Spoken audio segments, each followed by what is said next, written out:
Making a connection.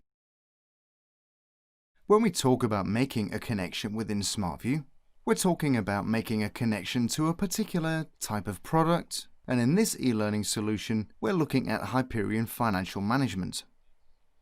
Once you've made a data source connection to the product, you can then drill down into the various applications. So it may be that you have access to a number of HFM applications, and from the SmartView panel, you can manage your data source connections. You can select which HFM application you wish to use, and then you can access various data forms and task lists.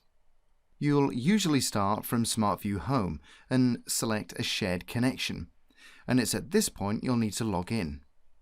This is when the system determines what access you have to the HFM application, and you'll use the same login details that you use when you're logging into the workspace.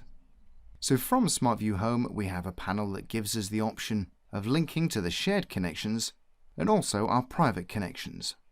Down at the bottom of the panel, we have a recently used list, and this is a list of recently used Excel documents. And there is a checkbox which allows you to display the panel automatically on startup. So the SmartView panel is your start point to access the application and then navigate through potentially task lists and data forms.